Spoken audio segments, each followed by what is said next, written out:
Good morning, dear students. Today we are going to read chapter number 7, Rulers of India in GK for class 6th. Beta, first of all, you will write the date here 19 August 2020 and day also Wednesday. Okay.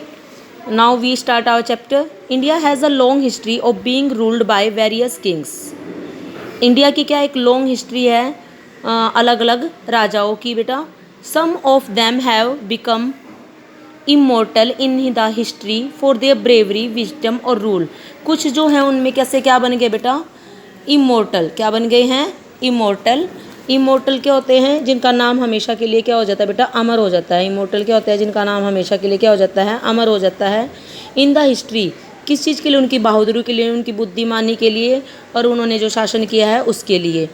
Now read the following and right the names of emperors with the help of clue box. यहाँ पर देखो बेटा, ये clue box है आपका. आप इसमें से ये आंसर लिख सकते हो. वैसे मैंने आपके साथ के साथ भी लिखे हुए हैं ताकि आपके गलत ना हो बेटा इसमें. तो टोटल हमारे 8 पॉइंट हैं बेटा इसमें. और हम now we are going to discuss the first one. This emperor यानी कि अशोका की हम बात कर रहे हैं. कोई आपसे अशोका राजा के बारे में 2-4 लाइन पूछ ले तो आपको पता होना चाहिए this emperor is considered as the greatest of all Indian rulers. जितने भी ग्रेटेस्ट इंडियन रूलर्स हुए हैं बेटा, उनमें से सबसे महान, सबसे द ग्रेट जो हुआ है वो कौन है, किंग अशोका है. क्यों हुआ है, after is conquest of Kalinga. Conquest होता है बेटा विजय. कॉन्क्वेस्ट क्या होता है, विजय, जीत. अपनी जीत के बाद, कलिंगा की युद्ध के बाद, कलिंगा का एक युद्ध हुआ था बहुत famous.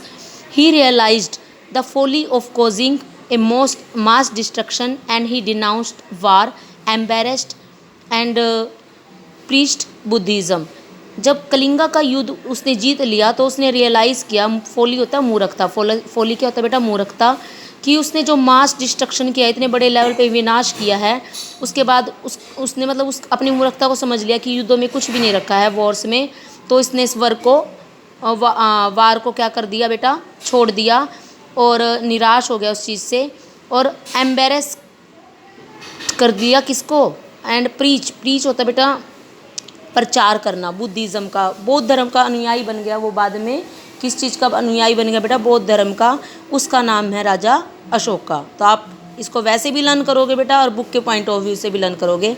Now the second one is he was born as Farid Khan. Later he was renamed due to his valour in killing a tiger single handedly. पहले उसका जो जन्म हुआ था फरीद खान के नाम से हुआ था, मीन्स उसका बर्थ नेम क्या था, फरीद खान. लेटर बाद में उसका जो नेम है दोबारा रखा गया, किसके कारण, उसकी बहादुरी के कारण. वैलोर होता है बेटा बहादुरी, कि उसने टाइगर को अकेले ही मार दिया था. टाइगर को क्या कर दिया था बेटे, अकेले ही मार दिया था. और उसका नाम है शेर शाह सूरी. क्या नाम है उसका, शेर शाह सूरी.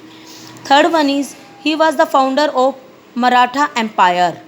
ही is known for his great escape from the prison of the Mughal Emperor Aurangzeb.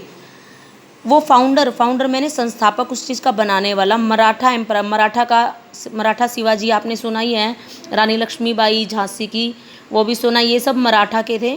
तो उसने पूरा मराठा एम्पायर जिसने भी खड़ा किया वो कौन है, Shivaji Rao. He is known for his great escape from the prison of the Mughal emperor. मुगलों की जेल से कोई नहीं बच सकता, जो औरंगजेब की थी खासकर, उसकी जेल से वो बचकर निकल गया था. ये उसकी क्या थी, सबसे बड़ी उपलब्धि थी. और इसके नाम से उसको बड़ा जाना जाता है. उसका नाम क्या है, शिवाजी. क्या नाम है बेटा, शिवाजी. ये तो आप जरूर रखोगे. Who was the founder of Maratha empire, कि मराठा एम्पायर का जो फाउंडर है वो कौन है, Shivaji. Now the fourth one is this Indian emperor is also called the Napoleon of India. Very famous question बेटा. And Napoleon, who is the Napoleon of India, Samudra Gupta. कौन है, समुद्र गुप्त.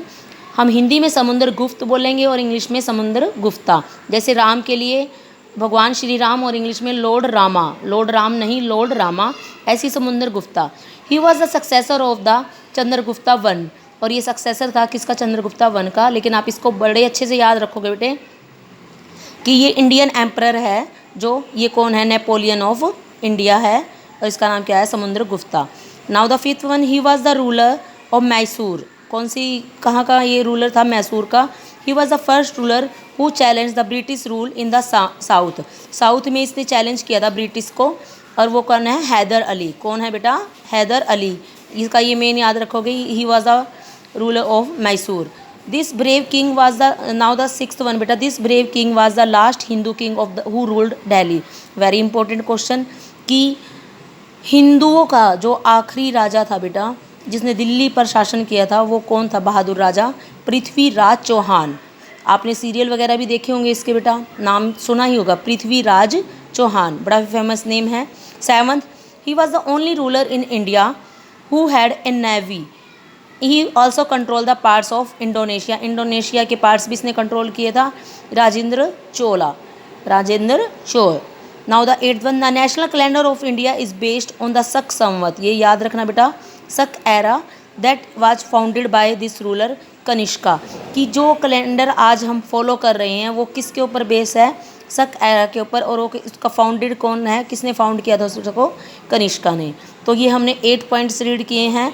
और लास्ट में यहाँ पे फाइल फैक्ट भी देखो बेटा, Akbar was the youngest Mughal ruler to ascend the throne at the age of only 13 years. Throne होता है बेटा सिंहासन। थ्रोन का क्या मीनिंग होता है बेटा?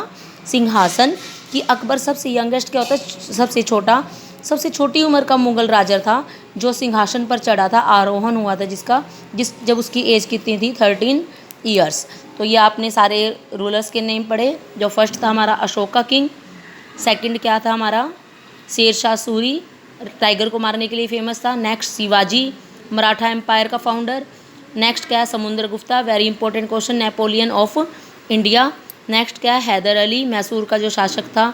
Prithviraj Chauhan, very famous last Hindu king. And the next Rajendra Chola and the Kanishka Shaka era, जिसके कैलेंडर जिसके ऊपर बेस्ड है बेटा। Thank you, have a nice day.